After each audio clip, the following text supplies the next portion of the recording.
ADHD reWired, episode 473. This is the podcast for those of us with really good intentions and a slightly wandering attention. I'm Eric Tivers. I'm a licensed clinical social worker by training and a coach by design. I'm your host, and I have ADHD. ADHD reWired is more than just a podcast. We are a community. We are wired for connection, and you are not alone. Go to ADHDrewired.com to learn how you can join us in our free and secret Facebook group. Get additional resources for every episode, including links to any resources we mention on today's show. You can support us on Patreon, sign up for our email newsletter. You can request podcast postcards to distribute to your clients and support groups. Learn all about our award-winning coaching and accountability groups. You can co-work with us in our Adult Study Hall virtual membership community. You can do all of these things by going to our website at ADHDrewired.com. We know that starting is the hardest part, so let's get started.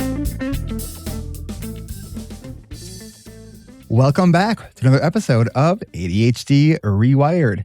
We are here for our February live Q&A. It is Valentine's Day as we are recording this. So if you were listening to this on the podcast, I hope you had a nice Valentine's Day last month. And for all of you here, happy Valentine's Day. I am joined here by my panel of panelists, and we have, I'm going to let each person introduce themselves. So we will start it in my top right corner with Mr. Will Kerb of Hacking Your ADHD. Hello, Will.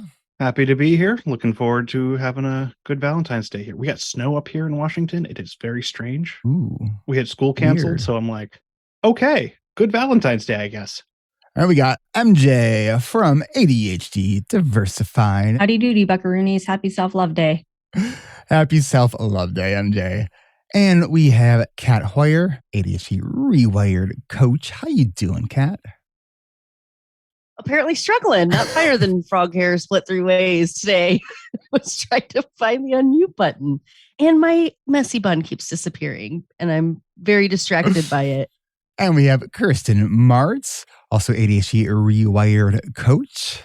Happy Valentine's Day. And Kat, I'm calling it the blurbun. Like it's a blurbun. I like it. Hashtag blurbun. Somebody finally explained the finer than a frog, whatever you said. I was having trouble with it because I didn't know a frog had hair. That's what I finally figured out. When you said blur bun, it made me think about like what happened when I turned 50 to my backside. What is happening? And we have Lisa Ciesla, my executive assistant and community manager. Hey, Lisa. Hi, everyone. Happy Valentine's Day. That was wild. All right. And we have Jim, who is going to be asking the first question today. How's it going, Jim? Going well. I work with college students, and I'm interested in a little more information on how to help them with flexibility. Some kind of rigid thinking, but kind of also so focused on getting their homework done, getting things done right. So anyways, how do I help them with flexibility? And you said you work with college students. Yeah. Okay. There's a lot of, well, let me first identify that mental flexibility is one of those areas of ADHD that I don't think is talked about enough, but I think part of it has to do with sequencing and sort of the order that we do things. But then it's also our ability to prioritize and reprioritize as something kind of comes up. I have a shirt that says, I am perfectly flexible as long as everything goes exactly the way I want it to. So part of it is beginning with the piece of self-awareness, right? Like, do the students actually identify, and are they recognizing that they are struggling with some flexibility? So when you're talking with the students, has that been an issue? Like, are they self-aware to know this? Yeah, they're aware. Yeah, absolutely. Okay. So some of the things that I've seen more from clinically is doing things that are, I don't know, kind of like the practice runs of flexibility. Like, encouraging people to maybe brush their teeth with the opposite hand, or to sit in a different spot than they usually do. So the stuff that's kind of like low risk, to kind of get their brain sort of ready and practicing doing things a little bit differently. Right. I think also just the verbalization of saying, okay, this is not what I was expecting to happen. this feels hard to adjust, and just kind of verbalizing what like how it's feeling and what's happening sort of in the brain can also be helpful. You know, when I get thrown a curveball during the day, the first thing I try to do is look at my calendar, because that's going to be the tool where I can actually like move stuff around versus in my head where I just freeze. Now, if we go ahead. No, just helping them to take a pause, right? Because it's so automatic, right? I get into a situation, it's not going like I want. I get frustrated. I go to my give up, quit kind of phase. And anyways, like you said, developing the pause, slowing it down. And, and it could even, depending on how significant it is, even play some games, like give them like a paperclip and say, come up with 10 uses for this other than a paperclip. All right. So it sort of primes the brain to think about things in flexible ways. Kristen? So I have also wondered if there is it's a self-awareness component like you're talking about, identifying that they're exhibiting inflexibility, and then what's the why behind it? Could it be that they are, depending on what they're being inflexible about, maybe they don't want to do math before they do their English homework, and I'm speaking in real simplistic terms for college, sorry. And it's the idea of, but I just came from that math class. I don't want to forget what I'm doing. And they're being inflexible because they're trying to protect the memory. Or maybe it's the expectation. Maybe the inflexibility comes from they expect to struggle with a certain subject of their homework and not struggle with the other, and so they want to stay there.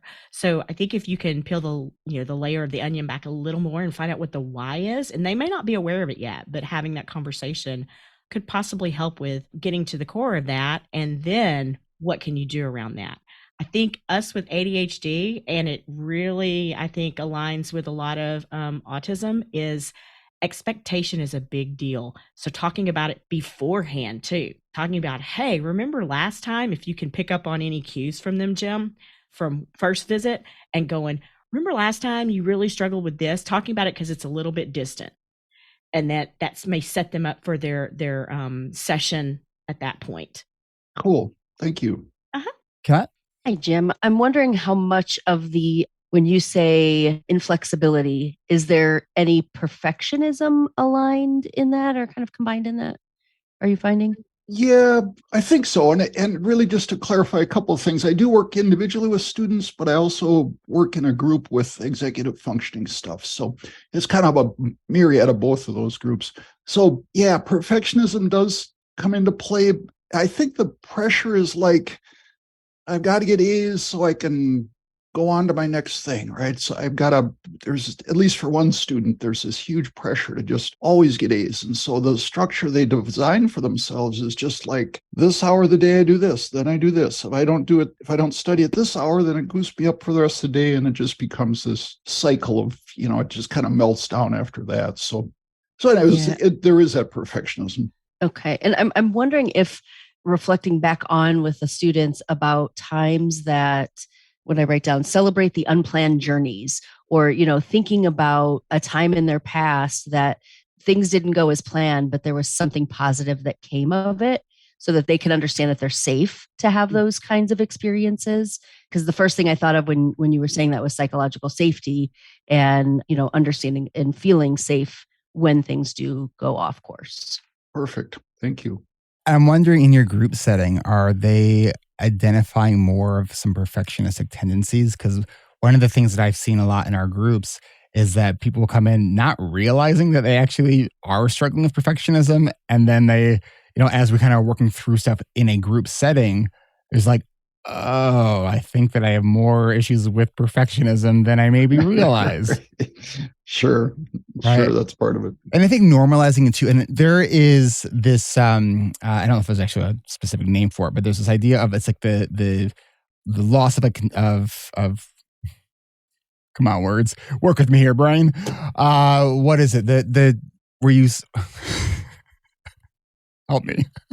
If you work on something for, say, an hour and you get, like, say, an 85%, or you work on something for like 15 hours. Oh, sure. And something of diminishing returns. Yeah. The law of diminishing returns? Probably ratio law, something like that. I'm looking in the chat for someone to bail me out of this. Okay. But the idea is if you kind of show, okay, so if you get a high B and this is 1 hour of your life, or you spend 15 hours getting a little bit of a better grade, like, is that worth it? Right? Usually it's not. Right. Right. So it's helping people have these frameworks to kind of think through this and to be able to identify that. And yes, we got a confirmation from Jacqueline in the chat. Thank you, Jacqueline, for law of diminishing returns. I knew I'd get there eventually. All right. Thank you, Jim, for your question. Yeah, thank you. You bet. All right. Who do we have next? So this is from Jeff. I'm feeling more comfortable about returning to work, but my weak spots are a part of my daily work. Time management, project management, time blindness, distractions. Where would you feel is the best place to try and put my efforts in preparation for a return to the office? I want to make a healthy buffer when I return so I don't freeze up again. I have more questions with this than I do answers at this very moment. I think that time awareness that's where we start in our coaching groups, because I think that is the foundational skill that all other planning skills are really built on, right? And it's not just about like learning how long things take. That's like part of it. But I think the even more important part of it is learning what is the difference between what your gut tells you, how long something will take, and how long the thing actually takes you. Because if you track a bunch of stuff, you're going to find a pretty reliable ratio or difference between what your gut says and what it actually is. So you can use that gut feeling, but then apply the wisdom, right? So I know if I'm looking at a project, I'm like, all right, that'll take me like an hour. I know that is probably about a 3-hour project. And I will actually I'll kind of do this script with myself where I'm like, all right, I think it's an hour. Could it be 2? Yeah, this could take 2. 3? Probably not. And it's usually when I get to that probably not point, that's usually around the time that how long the thing will take. Kristen? Yeah, I also think because it all sounds around time, even the distraction piece in my mind, identifying the time spent in transition in however you want to go about doing that, using time tracking could help with that too. And then allowing for that time, permitting it to be in your plan for your projects and your different blocks of work. MJ? So when I got temporarily laid off and then we were back to work again, it took a little bit of, muscle memory in a sense to relive those transitions that I had, like when I was still going to the office.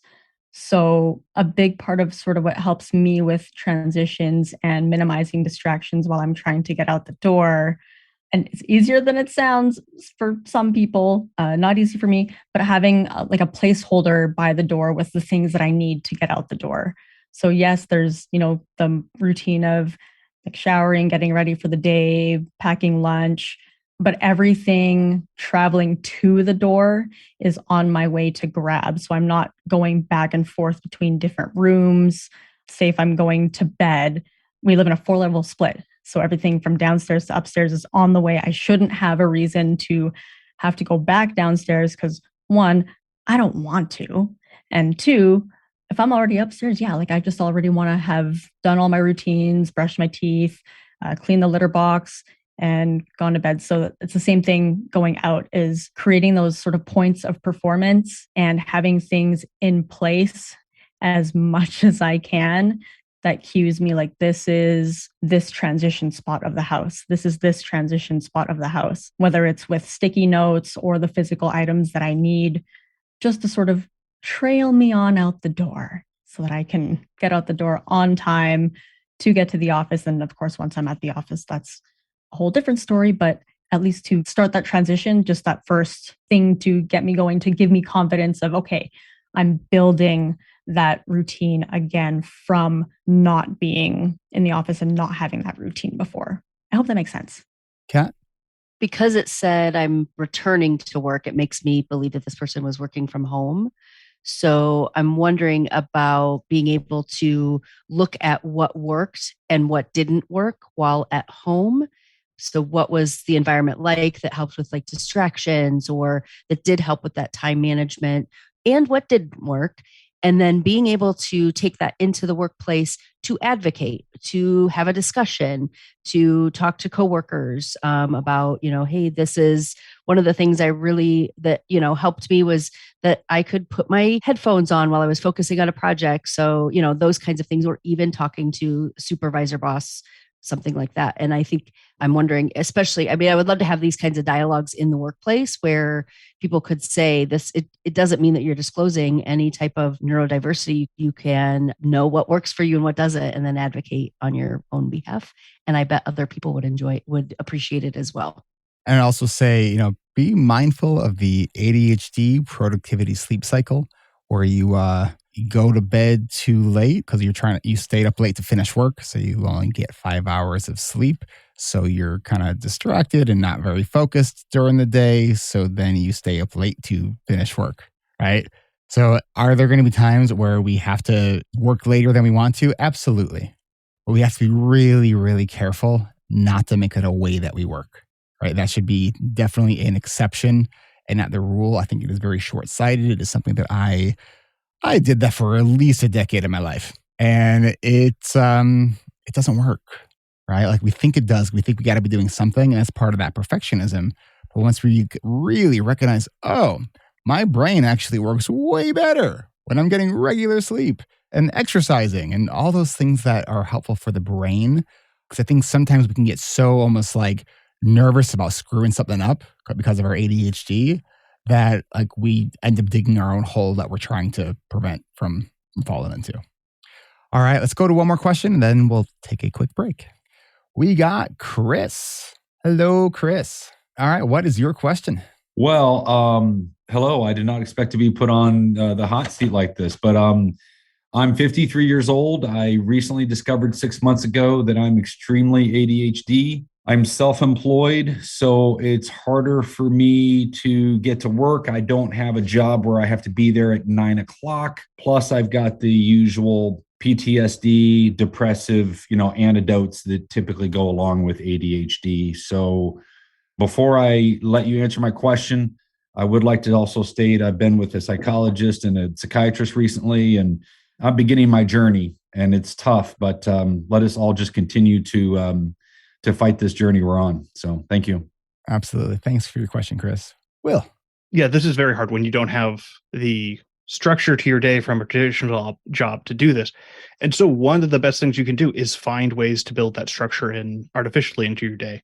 Be it like, oh, I'm going to go to a coffee shop to, start some work, or have an accountability partner that you just text with in the morning or meet up with on a Zoom call.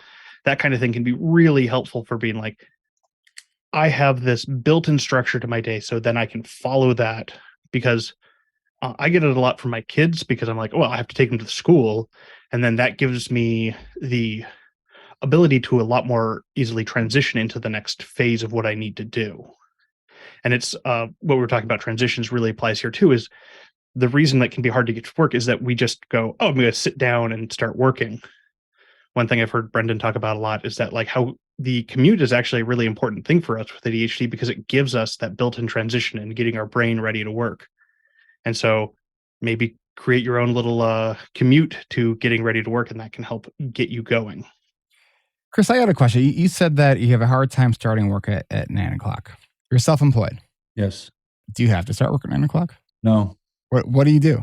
I recently have just been finding myself literally wandering around the house, finishing or creating little itty bitty tasks to do. And none of them are what is important for my day.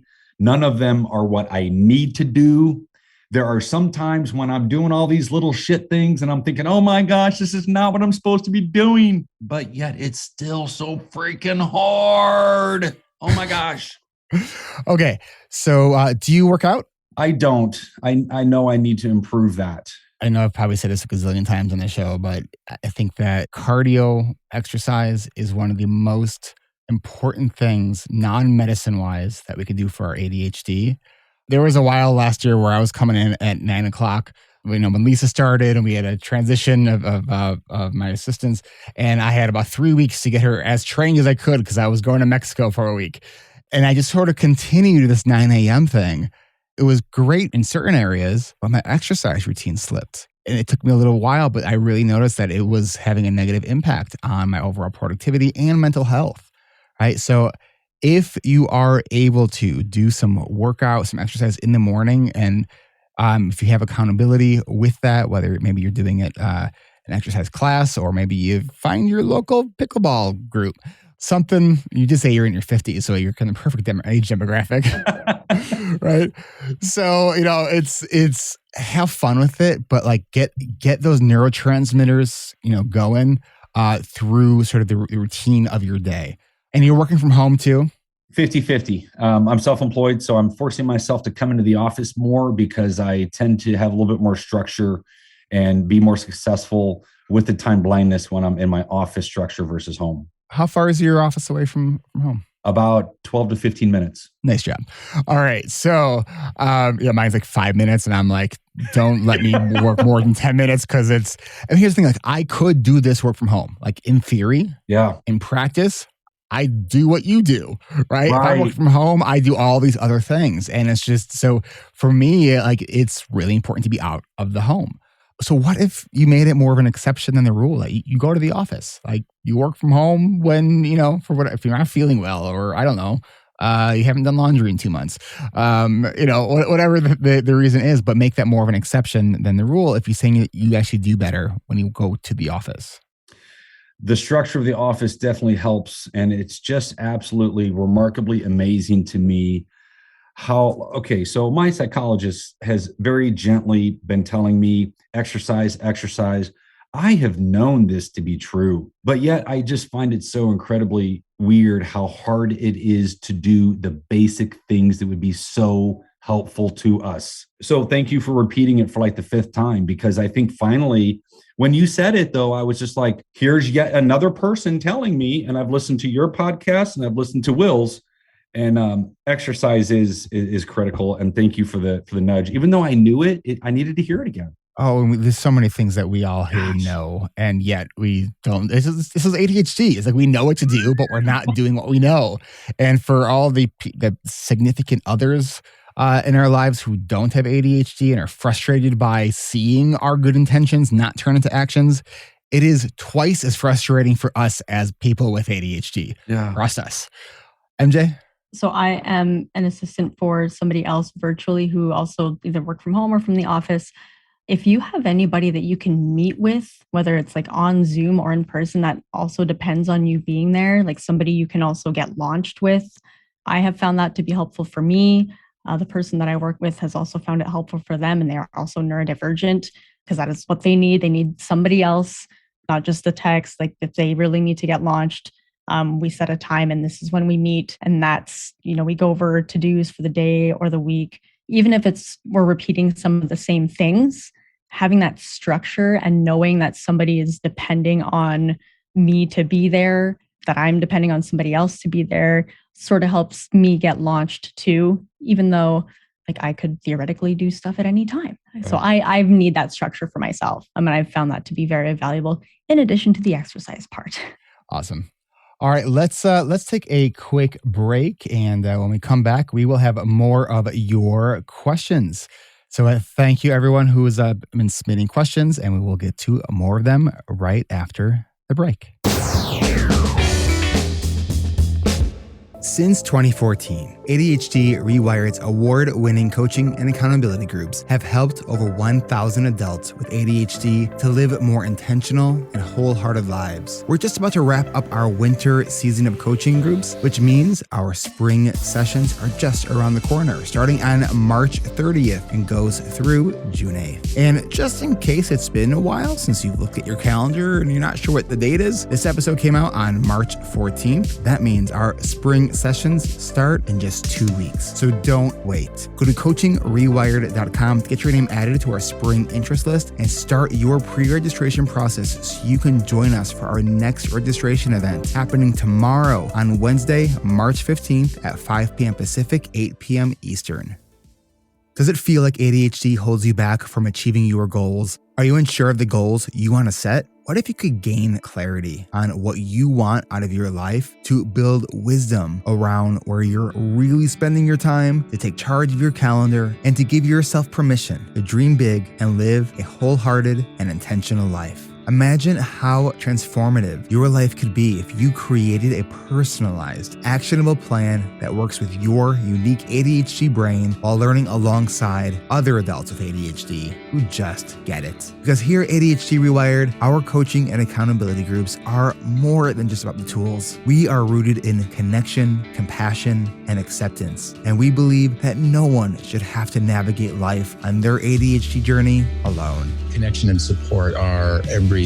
There's nothing like having a group of people where it's safe to talk about your struggles, to share the things that are hardest, to not be judged for those things, and to actually be embraced and helped for that. A win, I think, would be learning the value of goal making, even at my age. And I am doing so many things every single day that I wanted to do and never got done. The moments that were most meaningful were the little epiphanies that you see in others during sessions, just the small judgment-free check-ins like on the A team, all the way to like admin office hours or just even like community events. Being able to talk to my peers and find out like, oh, these are also problems that other people have, and it's not just me being lazy or unmotivated has been incredibly helpful, to the point where my A team we've already got plans for meeting regularly well into the future. I feel that I had tried things before, but I never felt like, maybe in my perfectionism, I never felt like I had found the perfect thing. And one thing I learned here was that good enough, like you don't need to have something that's absolutely perfect. Does it do the job you need it to do? I don't feel like I'm a failure anymore. I've gotten more done in the last 10 weeks than I had done in the previous 3 or 4 years. If you're thinking about joining this group, it's worth it to crack your own code. And I just want to thank everybody for being here, because it's so powerful to just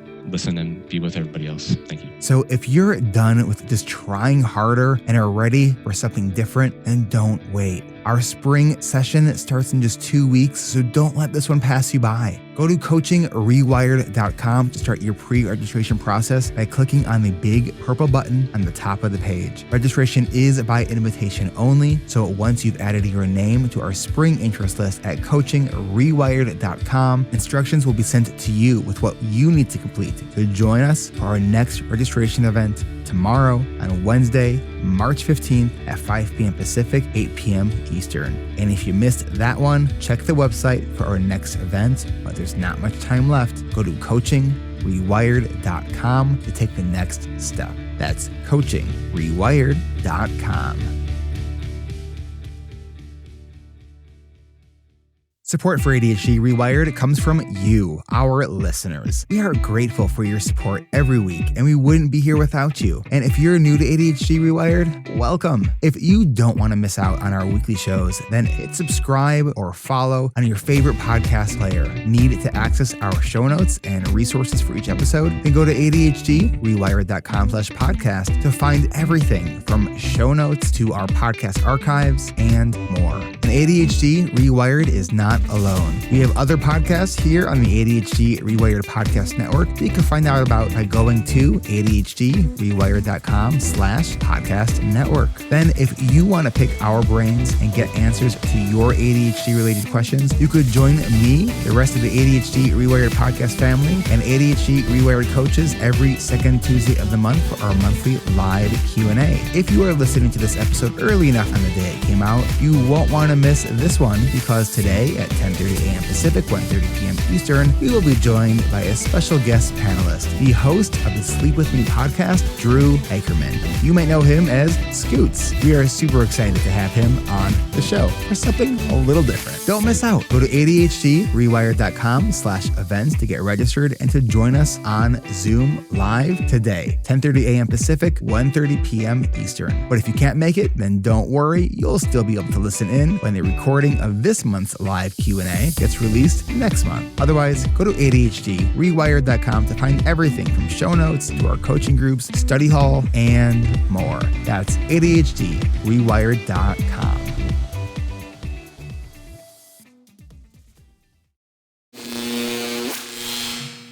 And we're back. All right, Lisa, what is the next question? It says, I would like to hear from the panel about how adults with ADHD can manage/heal the grief and trauma associated with the lifelong losses incurred by the previously unmanaged condition.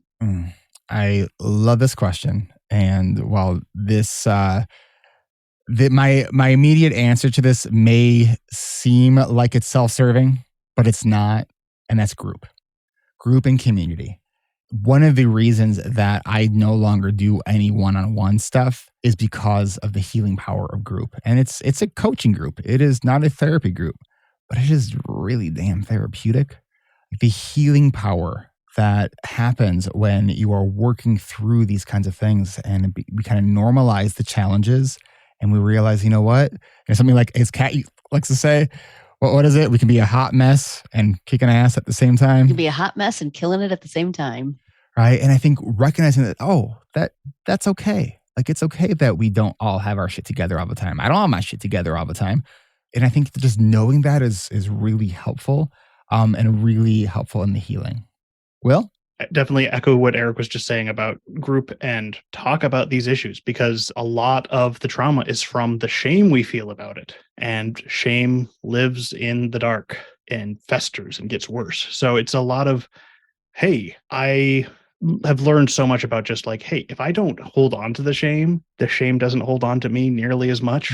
So a lot of that's just talking about it. Sometimes you can journal through it, but I find shame is really hard to journal through because it tries to build upon itself. So even if you don't do group, something like therapy is also really helpful in this thing. But probably just talk therapy and less CBT, because that's shame and trauma don't work as well with CBT.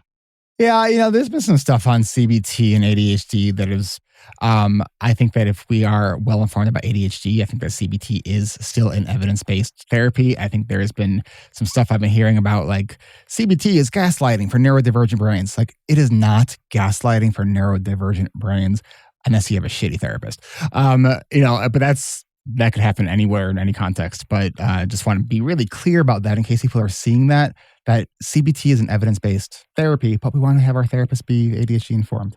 Kristen?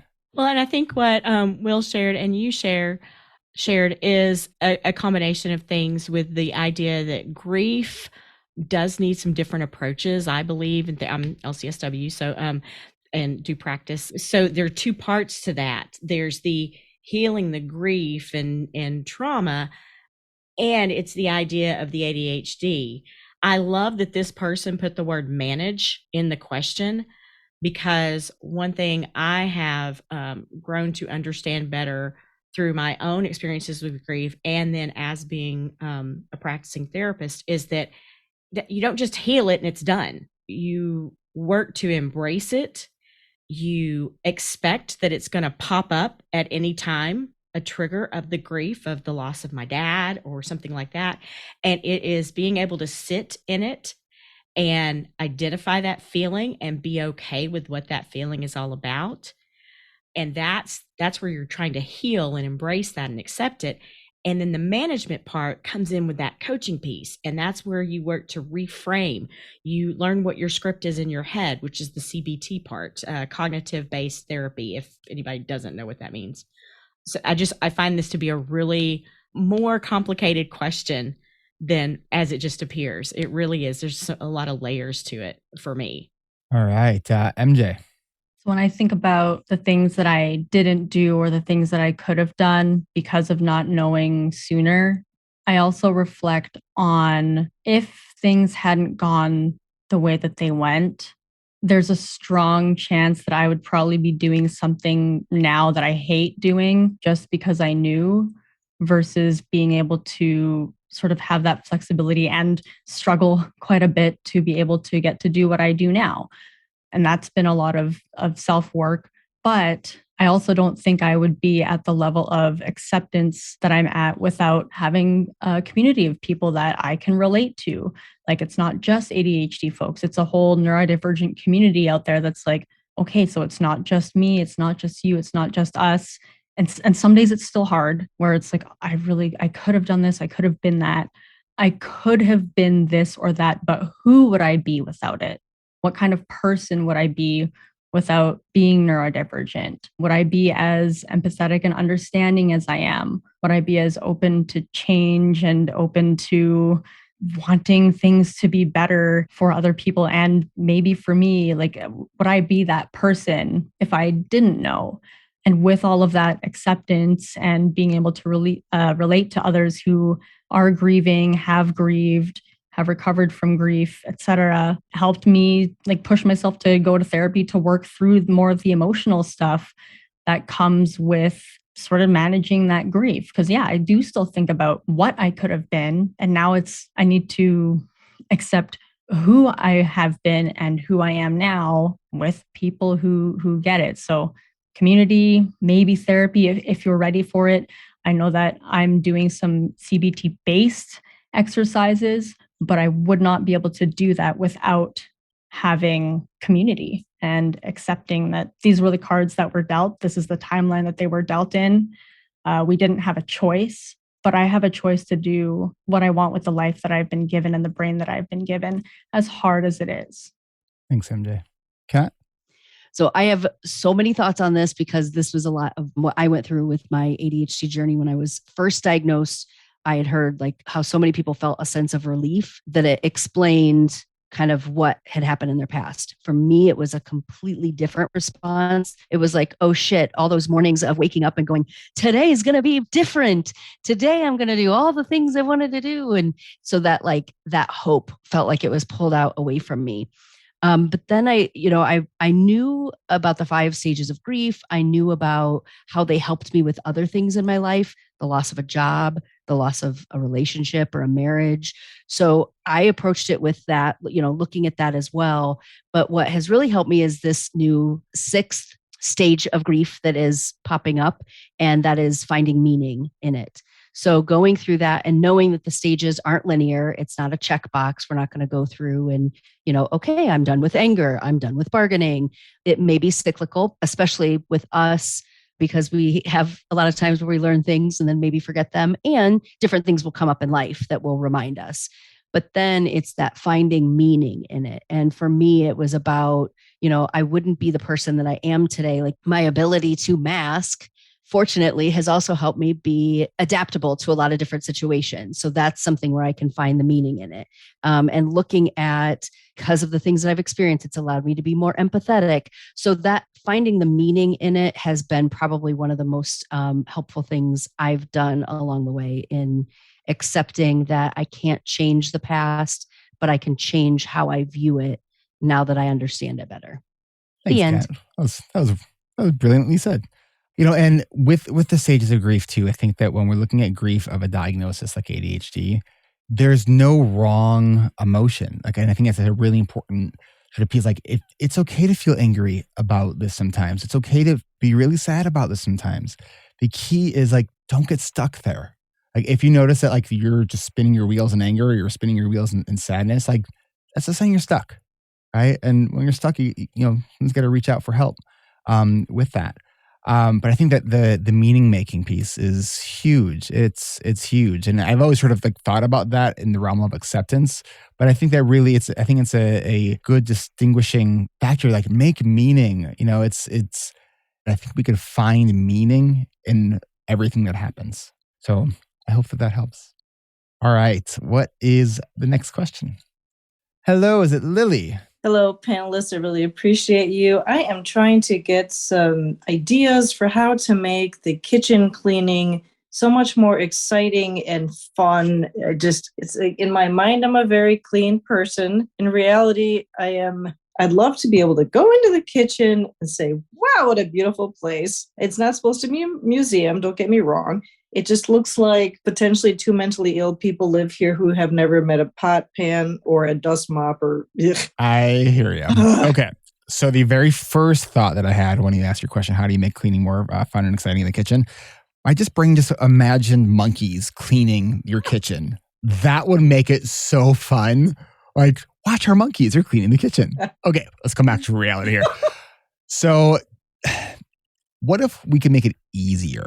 I mean, there's the sort of the easy fun things like put on some music or a podcast, to make it I think one of the things is if we can simplify the process as much as possible.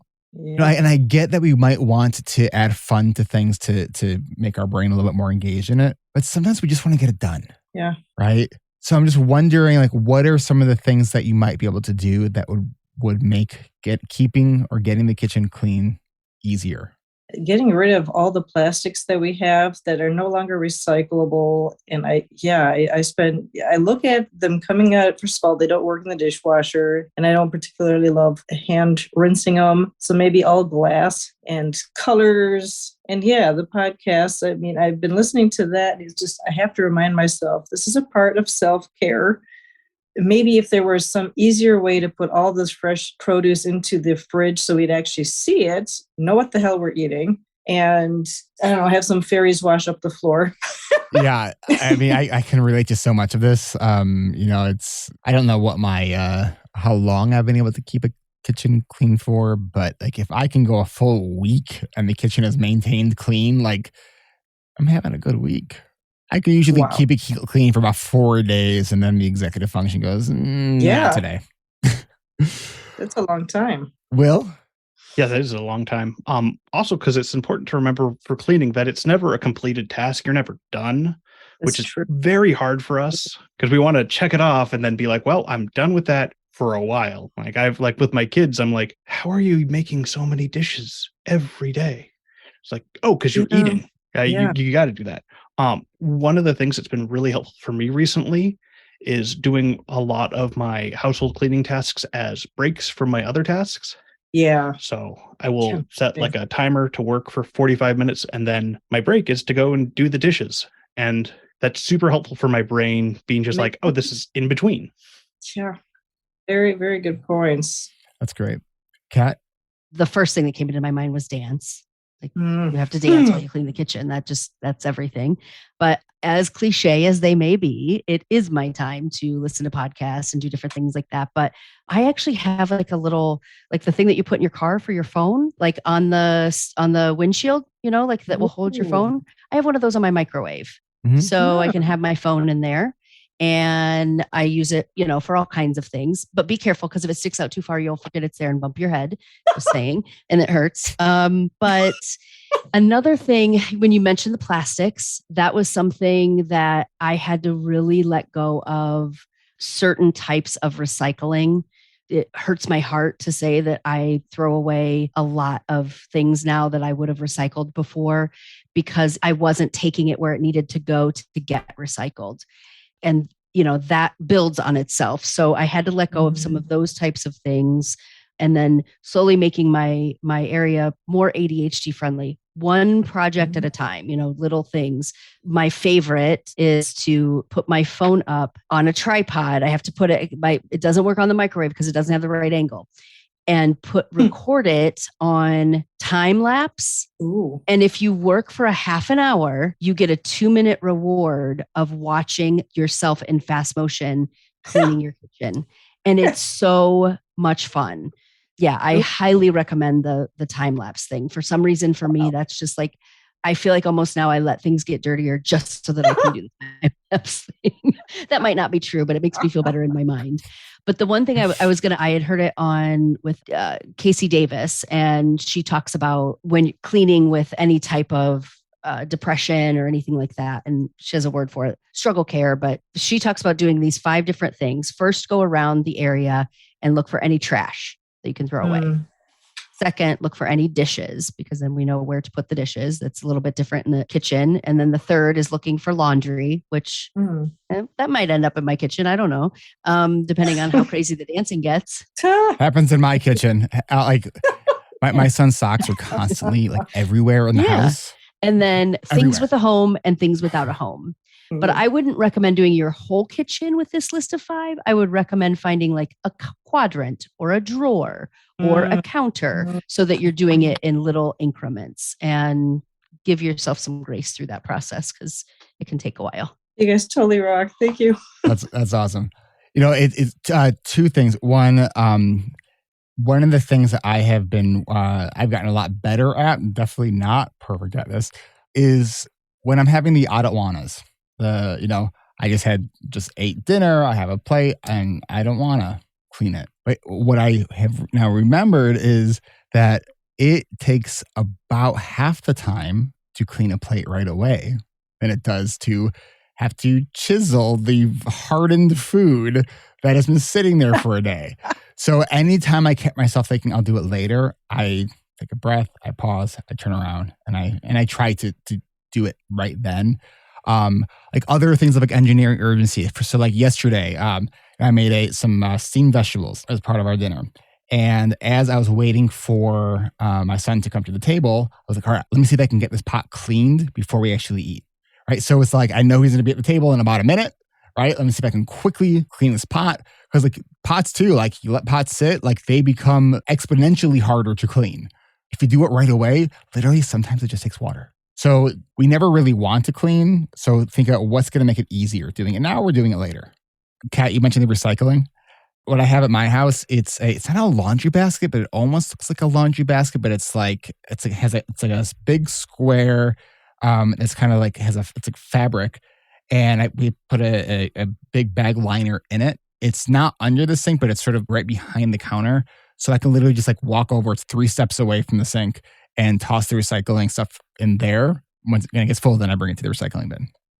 All right, let's take one more quick break. And when we come back, let's try to answer some more of your questions. So we will be right back.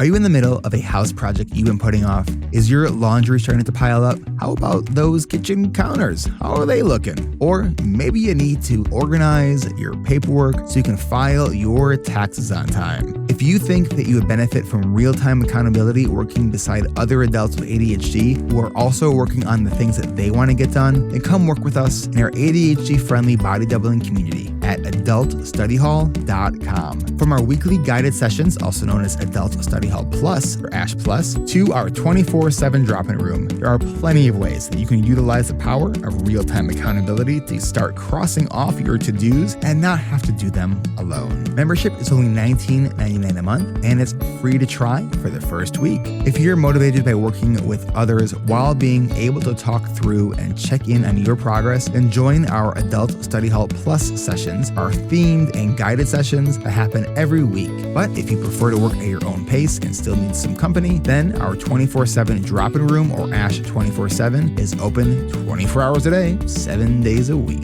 Whether you need to clean out your car, clean out your fridge, get ready for tax season, or finish a project, or write a resume, bring you and your next task to Adult Study Hall at adultstudyhall.com, where you'll never have to work alone again. Try it free for the first week, and it's only $19.99 a month after that. Come work with us. That's adultstudyhall.com. Support for ADHD Rewired comes from our Patreon community. Thanks to Drew C. and Mike M. for joining us on Patreon this week. If we've been able to provide you with valuable tips and tricks that you've been able to add to your ADHD tool belt, or you love what you hear because you relate to our guests and their stories we share, one way that you can show your support is by becoming a patron over at ADHDrewired.com/Patreon. When you support us on Patreon at $5 a month or more, you can get ad-free episodes of this show, or what we're actually doing now is putting the ads at the very end, so you can still hear what we are doing here at ADHD Rewired, but you don't have to get interrupted during the episode by those ads. And at $25 a month, you can join me for our coaching call that happens every 4th Tuesday of the month, which means our next monthly coaching call is on Tuesday, March 28th at 3 p.m. Central. Don't want to miss the tips and tricks that we share each month during those calls? Then patrons who give $10 a month can get the audio recordings of those monthly coaching calls in our patron-only podcast feed. And I really do think you'll enjoy these. They are raw, they are unedited. I don't know where they're going to go, and it's real, genuine coaching. So check those out. $10 a month, you can hear those. We really want to thank all of our patrons for supporting our passion for sharing ADHD awareness and helping you feel seen, understood, and less alone through the stories that we share each week. So if you want to support our work and get extra perks, then consider becoming a patron by going to ADHDrewired.com/Patreon. Support can start at any amount that makes sense to you and get ad-free episodes or ads at the end of the episode for just $5 a month by going to ADHDrewired.com/Patreon. And thank you so much.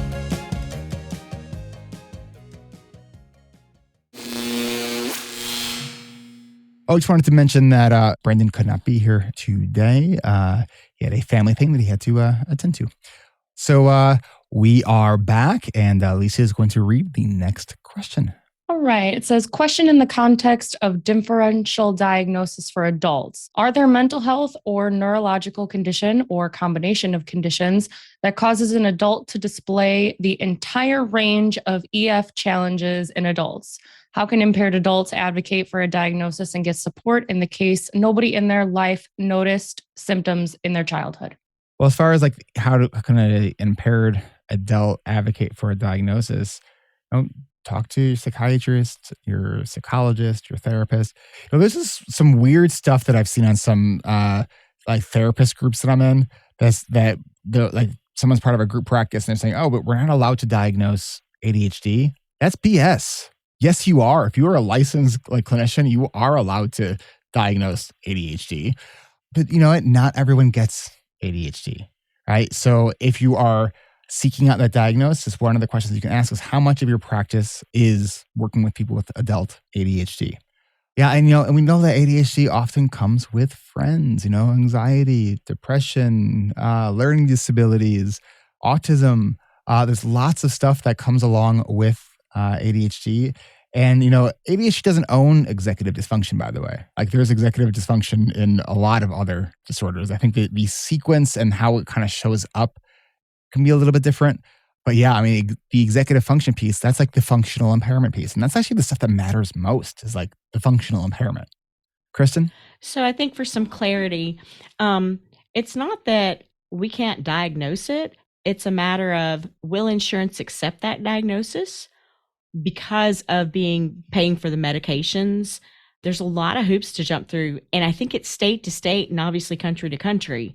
And because I've been having some conversations with some of my friends online, and if they're in like California or a different state, they are very challenged apparently. Like my GP diagnosed it for me and I guess provided all the appropriate paperwork needed so that I'm covered.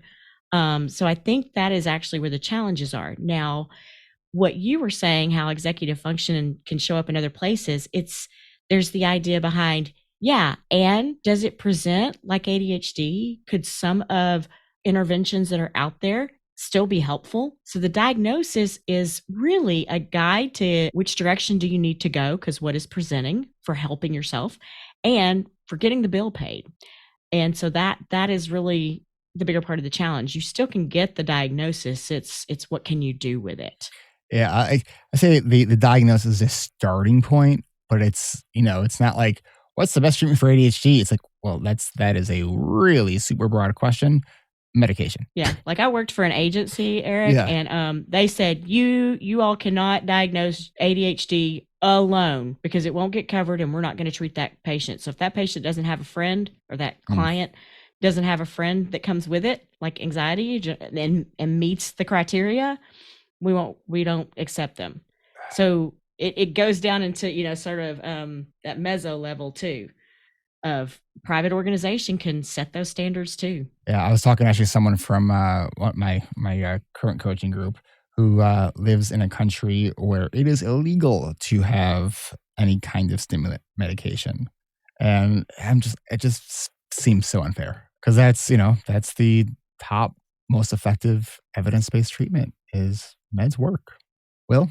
I was going to add on to the, if no one noticed the symptoms in childhood, it's because sometimes they don't really present in childhood, which is now something that is being explored. But a lot of the older research says if you did not have ADHD in childhood, you cannot have it in adulthood, which is just not true. It's because if you have stressful situations that can exacerbate symptoms, and then you can start presenting them. I was also reading a paper yesterday about delayed circadian rhythm in ADHD and how as you turn into a teenager, that can make it so that now you do have all the symptoms of ADHD because as you become a teenager, your circadian rhythm naturally changes. And so then with the delayed circadian rhythm, it can become a huge problem. And so then that's why we're seeing more people being like, hey, I have ADHD in adulthood and did not have it in childhood, when that was not something that people believed was possible before. Right. And especially the inattentive presentation too. Like, that's what I was, which is why I was not diagnosed until I was 19.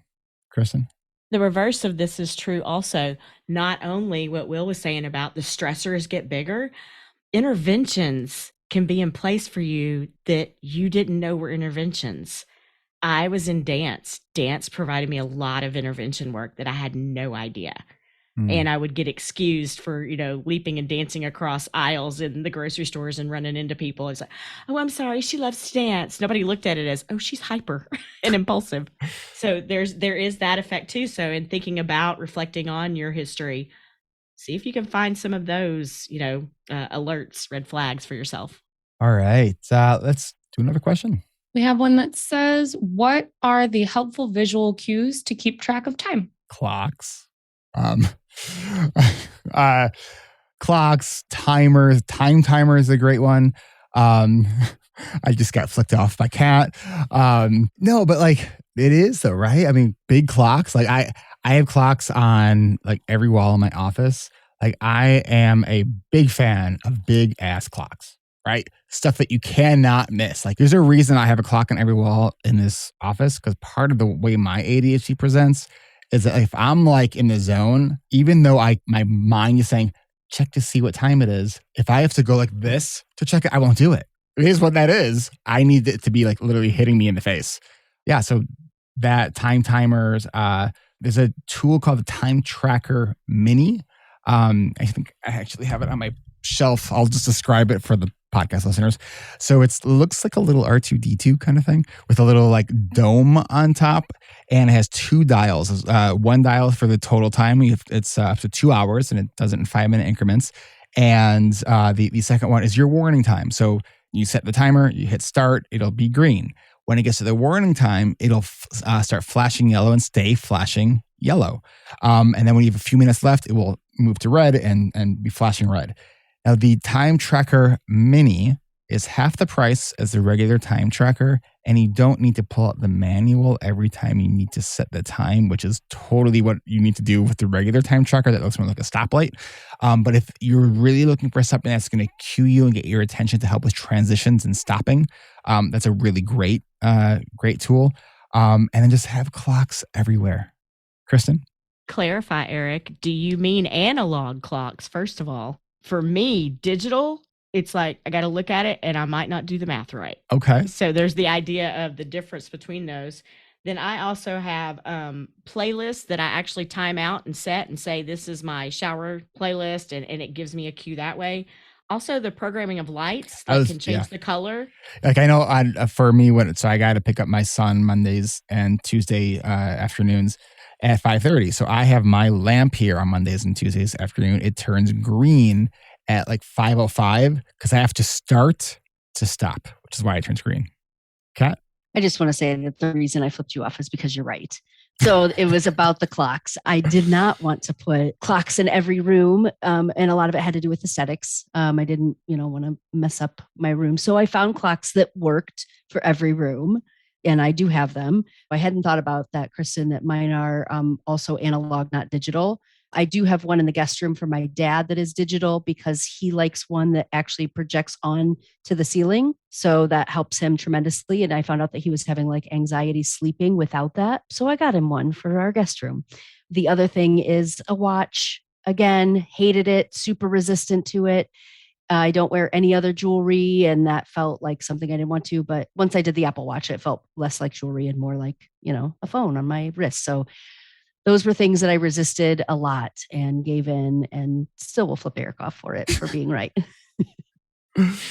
I mean, the very first accessory that I added to my motorcycle was a clock. That's like my happy place, and I could lose track of time, big time, all on there. So that was the very first accessory that I added to the motorcycle. MJ? So same as you, I do use smart lights to cue me for time. So my lights down here are automatically set to turn on at 9 o'clock.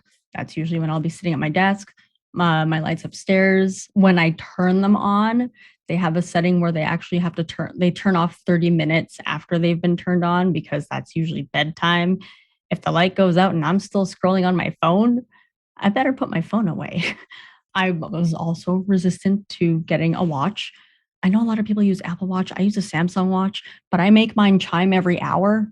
so that as every hour passes by, like, yes, I'm cued to look at it. I don't really get messages on my watch anyway, but I look at my watch when it buzzes and it's like, oh, another hour has passed. Sometimes it feels like it takes forever. Sometimes it's like, oh man, the time ever go by quickly. And yes, clocks everywhere. If I'm trying to get work done, but I need to be cognizant of stopping work because of appointments or whatever, I have my laptop. Because it's just old and slow, I just put a big clock on there. So if I'm in a Zoom meeting, then I'll see the clock behind me. I'll also sometimes have a big clock on my monitor. I have an ultra wide, so I'll have it in like a corner that's always visible. Same with my taskbar. Every place in this house has a clock because I will not pay attention to it. And next thing I know, it's already dark, especially during winter. It's all the same freaking time of whatever lightness or lack of light is out there. But having this chime every hour has been my biggest lifesaver because, yeah, I don't get messages on my watch. I did that on purpose because this is for me to be cued to look at a clock. That's awesome. There's an app on iOS called Almost Done or Almost Time, where it will actually, Almost Time. You can program it to tell you like what time it is based on, like, you have it like when there's 5 minutes at the top of the hour, like, and it will actually, not just an alert, but it will actually speak to you to tell you what time it is. I think Talking Timer also does that. Just do a search in your app store, whether you're Google or Android or iOS, and just search like Talking Timer. Good chance something's going to come up for you. All right. Well, I think we are out of time. So let's hand it over to Mr. Curb for a moment of dad. And on our day of Pink Halloween, how does a vampire know if it had a successful Valentine's Day? It was love at first bite. Okay. Oh yeah, that's one to sink your teeth into. Ooh. Couldn't help it. Oh. Will, you are inspiring me. I heart both of you. MJ's gone. What did you just say? Ryan said it left a bad taste in his mouth.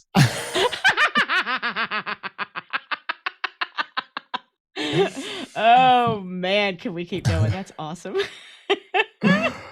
right. Well, I want to thank everybody for being here, for asking your questions, and we will be back here next month, same time. And our friend Scoots from the Sleep With Me podcast will be joining us to answer sleep questions. And if you have never listened to his podcast, go listen to it. Even if it's not to go to sleep to, it's just the strangest, most random, tangential, mumbling podcast that you've ever heard, and it's fantastic. It's just strange. So enjoy it. All right, y'all. Have a great rest of the day and a great month, and we will catch you next time. Thanks, everybody. Hi, everybody. This is Eric Tivers. Thank you for listening, and congratulations for making it to the end. ADHD reWired is more than just a podcast. We are a community focused on learning, growing, and connection. The website is ADHDrewired.com. You can find time-stamped summaries and additional resources for each episode. Apply to join our free and secret Facebook community. Learn more about our award-winning intensive online video-based coaching and accountability groups. Join the Adult Study Hall virtual co-working membership community. Find all the other podcasts on the ADHD reWired podcast network. Sign up for my email newsletter to get exclusive content that you won't hear anywhere else. And use the search tool to find episodes on specific topics. You can do all of this at ADHDrewired.com. While you're there, click on the Patreon button. If you are a regular listener, consider making a monthly contribution by becoming a patron. If you are able to financially support my work, it would mean a lot. This show is free to you, the listener, but it's not free to produce. Plus, patrons get cool perks like ad-free episodes and access to recordings of coaching calls, and $25 a month patrons can join me once a month for a group coaching call. You can follow me on Twitter at Eric Tivers. You can like our Facebook page at facebook.com/ADHD reWired. If you're a coach, therapist, or related professional, connect with me on LinkedIn at linkedin.com/Eric Tivers. Subscribe to ADHD reWired on YouTube to see selective interviews and other videos I've made. Podcasts change lives. You can make a difference in someone's life by spreading the word about this podcast. Mention it in your online communities on Facebook, Twitter, Reddit, or wherever you hang out online. And be sure to share it with your friends, family, your therapists, your coaches, doctors, siblings, parents.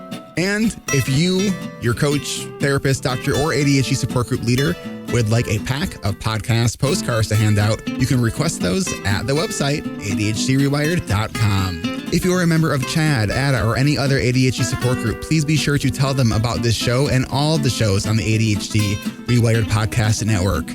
You can even show them how to download it on their phone.